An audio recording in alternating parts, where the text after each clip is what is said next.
irmãos, quero saudá-los na graça, na paz do nosso Senhor e Salvador Jesus Cristo. Irmãos, há motivos para nós darmos glórias a Deus. Passamos um ano, já estamos aí já em dezembro, e passamos um ano muito difícil com esta pandemia, a qual ceifou no Brasil mais de 170 mil pessoas. No mundo, algo muito triste, milhares de pessoas foram mortas pelo Covid. E vimos também, não no meu caso específico, de algum familiar, mas pessoas queridas que amamos, e na casa dos irmãos também vocês podem confirmar que houve a perda de alguns entes queridos e houve a tristeza geral no mundo. Mas Deus tem nos guardado, Deus tem nos preservado, e isso é um motivo de louvor, um motivo de adoração. Entendo que, quer pela vida, quer pela morte, nós devemos sempre estar louvando e glorificando ao nosso Rei e Senhor e Salvador Jesus Cristo. Meus queridos, nesta manhã também quero agradecer a forma, a disponibilidade como vocês entenderam e compreenderam a necessidade de nós estarmos dizimando, estarmos contribuindo para a construção, para que nós não parássemos, pois se parássemos esta obra, com certeza o prejuízo seria muito maior. E agradeço a forma como vocês abraçaram essa causa, abraçaram esse trabalho, e se Deus assim o permitir, logo nós vamos estar vendo com alegria o resultado desse trabalho, das lutas e dificuldades que vocês passaram para estar socorrendo essa obra. Amém? Vamos falar hoje sobre amemo-nos como Cristo nos amou. Na segunda-feira, antes da nossa reunião, eu usei o texto de Efésios 4, de 1 a 6, e gostaria de hoje da gente poder escorrer melhor e pensarmos um pouquinho melhor na palavra de Deus e o que a palavra de Deus tem a nos mostrar e a nos dizer. Vou ler o texto, depois nós vamos falando aqui. Rogo-vos, pois eu, o prisioneiro no Senhor, que andeis de modo digno da vocação a que fostes chamados, com toda a humildade e mansidão, com longanimidade, suportando-vos uns aos outros em amor, esforçando-vos diligentemente por preservar a unidade do Espírito no vínculo da paz. Há somente um corpo e um Espírito, como também fostes chamados, numa só esperança da vossa vocação. Há um só Senhor, uma só fé, um só batismo, um só Deus e Pai de todos, o qual é sobre todos, age por meio de todos e está em todos. Meus queridos irmãos, hoje nós vemos muita discussão, até mesmo na questão da pandemia, o governo federal, os governadores, os prefeitos, não há paz, há uma discórdia, eles não estão tendo acordo. Se fosse aplicado esses versos de um modo geral na humanidade, nós veríamos como iria ser muito diferente. Porque um estava buscando o melhor para o outro e não buscando seus próprios interesses. Mas, infelizmente, como sabemos, há essa luta, essa guerra. E o apóstolo Paulo ele inicia aqui dizendo: rogo-vos, pois eu, o prisioneiro no Senhor, que andeis de modo digno da vocação a que fostes chamados. Em várias passagens das cartas paulinas, o apóstolo usa o termo rogo-vos. É uma forma carinhosa e um pedido quase suplicante, como se dissesse: meus queridos irmãos, suplico, meus amados, encarecidamente vou até vocês fazendo um apelo. Mas qual é o pedido ou a súplica de Paulo? Que o cristão andasse de maneira correta, que andeis de um modo digno. É lógico, isso é impossível nós esperarmos ou pedirmos para que as pessoas lá do mundo andem de uma maneira correta. Mesmo alguns se julgando corretos, dizem que pagam as suas contas, que fazem tudo correto, mas nós sabemos, porque não há ninguém bom. O próprio Senhor Jesus diz, não há ninguém bom. E muitos se acham bons. Mas aqui, o que está dizendo é para nós andarmos de uma maneira correta. O apóstolo sabia que ser um cristão genuíno não é fácil. Ele sabia que a luta da carne contra o espírito seria ferrenha. Paulo sabia que buscar servir a Deus, buscar servir a Cristo, seria uma tarefa muito árdua. E no texto em questão, a unidade cristã, a união entre os irmãos é fundamental para o testemunho a outras pessoas. É interessante nós vermos que tudo concorre e corre para que nós venhamos a dar bom testemunho aos que estão ao nosso redor, para que também tenham desejo ou tenham vontade de se tornarem servos do Senhor Jesus Cristo.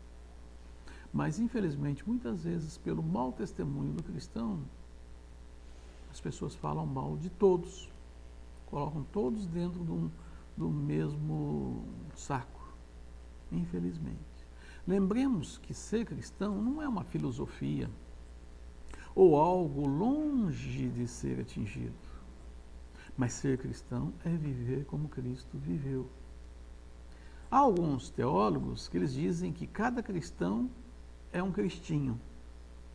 E Paulo vai além ao dizer, sede meus imitadores, como eu sou de Cristo. Para que cada vez mais nos tornemos à semelhança de Cristo, temos de ser humildes.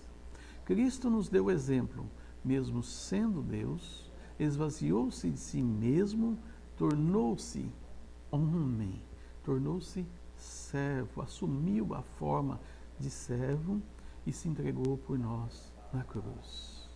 Se o Deus que nós adoramos, o Deus que nós servimos, assim agiu, por que eu não posso ser servo, ser humilde?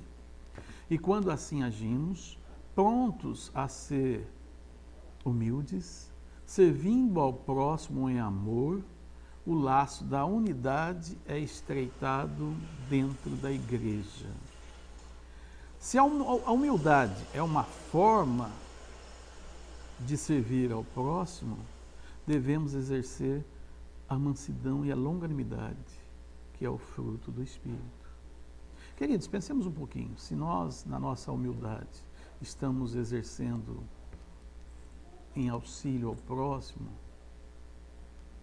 porque eu não vejo nada de errado, quer seja o pastor, ou quer ser um líder da igreja, ou quer ser um servo que não tem um cargo na igreja, trabalhar com humildade para o crescimento da obra.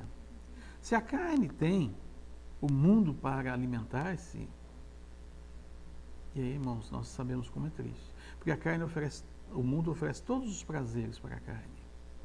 Muitas vezes nós assistimos um filme e nesse filme mostra as festas que os jovens participam, bebidas, drogas, prostituição, sexo e tudo mais.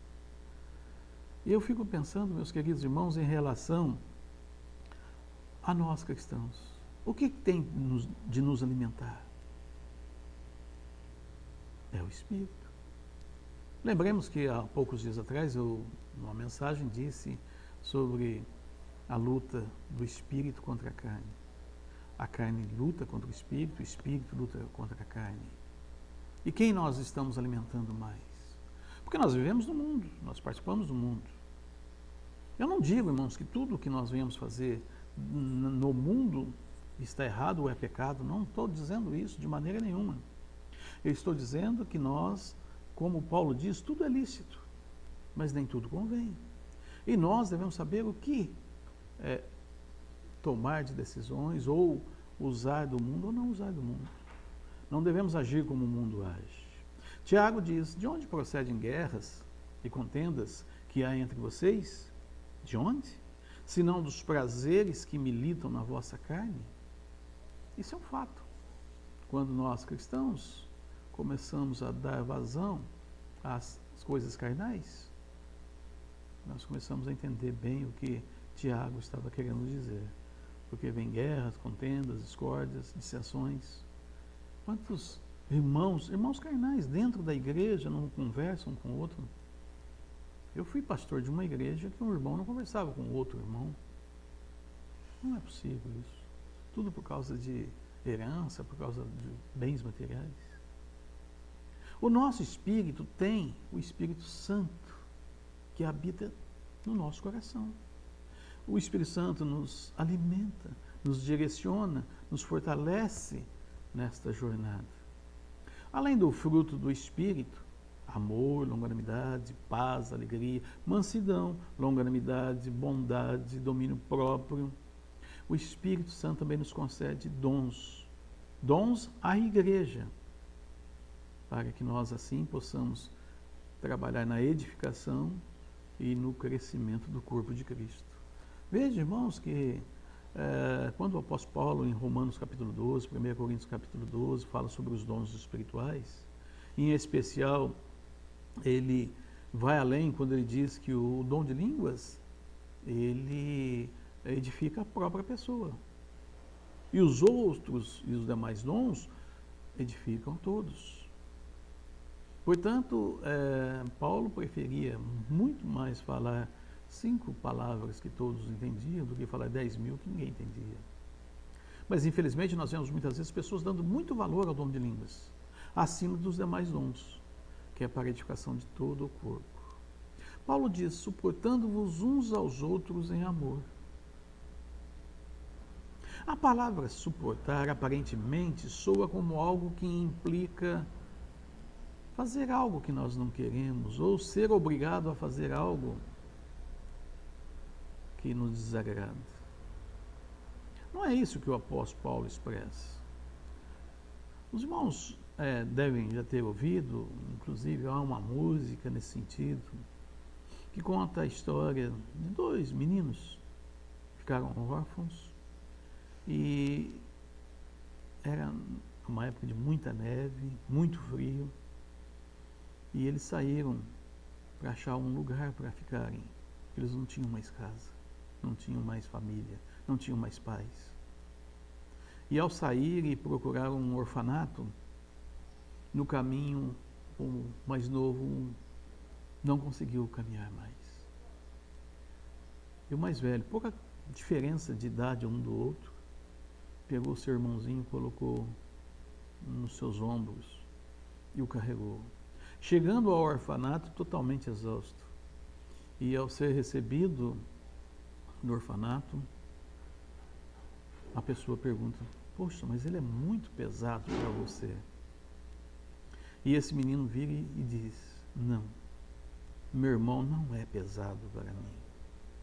Assim também, irmãos, nós devemos ter esse pensamento nos nossos corações. O meu irmão não é pesado para mim.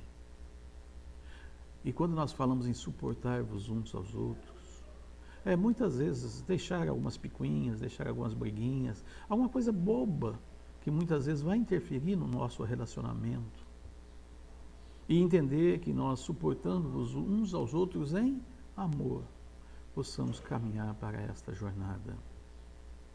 E quando assim fazemos, entendemos o que é suportar-vos uns aos outros. Assim deve ser conosco. O nosso irmão não nos é pesado. Suportemos uns aos outros em amor.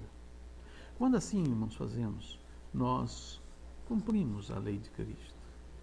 Há outros versos aqui que nós poderíamos estar discorrendo, mas eu gostaria de parar aqui e atentar para o que nós já falamos, para que você, meu irmão, minha irmã, sua casa, neste domingo maravilhoso, que nós temos ainda a oportunidade de ouvir a palavra através da mensagem, através agora da aula que o irmão Anísio vai nos trazer, boas aulas que nós temos ouvido e o irmão tem falado em relação ao a igreja nos tempos passados e com certeza o irmão Anísio vai discorrer também um pouquinho sobre nos tempos atuais.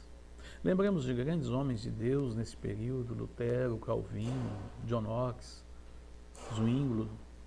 Lembremos, irmãos, outros e outros personagens que a história não narra, os livros não contam. Talvez personagens como você, como eu, que não vão estar sendo contados na história, mas que fazemos parte dessa linda história da igreja cristã. E a nossa alegria, o nosso conforto é saber que o Senhor Jesus Cristo vem para nos buscar, que a sua volta está próxima. E isso nos alegra e faz com que nós fiquemos atentos à espera da volta do nosso Senhor e nosso Redentor. Que Deus abençoe os amados irmãos, que neste domingo possa ter um dia agradável. Deus abençoe os amados irmãos. Mais uma vez eu agradeço pelo amor e o carinho de vocês para com esta obra, para com o pastor de vocês. E que assim nós possamos caminhar louvando e glorificando ao Senhor Jesus Cristo. Oremos. Pai de amor, nós oramos neste momento, colocando todas as lutas, as dificuldades dos irmãos. Ó Senhor Deus, são muitos os seus problemas de saúde, de financeiro, e tudo tem sido colocado no teu trono de graça. Ó Pai, quando lembramos as palavras do Senhor Jesus, vinde a mim todos que estáis cansados e oprimidos, e eu vos aliviarei. E, ó Deus amado, como é bom e agradável quando nós colocamos o peso sobre os ombros do Senhor Jesus Cristo, pois Ele nos carrega. Como é bom, ó Deus, podermos compartilhar e abrir os nossos corações com a igreja, com os irmãos, em relação a uma carga pesada que estamos carregando. E aí nós vemos esse fardo se tornando mais leve. Quero agradecer a Ti, Senhor Deus, pela disponibilidade e o amor dos irmãos em relação a esta obra, que nós possamos dar continuidade até o encerramento, Senhor Deus, assim como o Senhor desejar. E, Senhor, também aqueles que estão com problemas de enfermidade. Quero lembrar, ó Deus, nesse momento, da amiga da Mariluz, que está passando por lutas, ó Deus, esteja com ela, com a sua filha, Senhor Deus, e tire, ó Deus, qualquer pensamento de suicídio, de morte, Senhor Deus, mas para que elas possam conhecer o amor e a graça de Jesus Cristo. Jesus é vida, e vida em abundância. Que nós possamos viver essa vida em abundância e mostrar para as pessoas essa vida em abundância. Colocamos, ó Deus, a irmã Eva, a irmã Hébia, ó Deus, colocamos o irmão Rubens, a irmã Bina, com problemas de coluna, Senhor Deus. Eu tenho problema de coluna, sei como é tão doloroso, Senhor Deus. Ó, Senhor Deus, colocamos a vida da irmã Andréia, Senhor Deus, nas suas mãos. Colocamos a vida de cada um dos irmãos nas suas mãos, ó Pai amado. Colocamos a vida da irmã Regina, que passou por esse procedimento, Senhor Deus, esteja dando recuperação a ela. E, ó Deus, nós possamos caminhar com alegria, colocando, ó Deus, em oração a vida dos irmãos. A vida da irmã Disse, Senhor Deus, do Marcos. Esteja ali trabalhando, Senhor Deus, com a tua serva, fortalecendo, ó Deus, e dando o melhor para ela, Senhor Deus. Ó Senhor Deus, também em relação a esta pandemia, guarda-nos, ó Deus, protege-nos e que possamos ver o Senhor cuidando de nós dia a dia. Obrigado, Pai de amor. Nós oramos no nome santo de Jesus Cristo. Amém.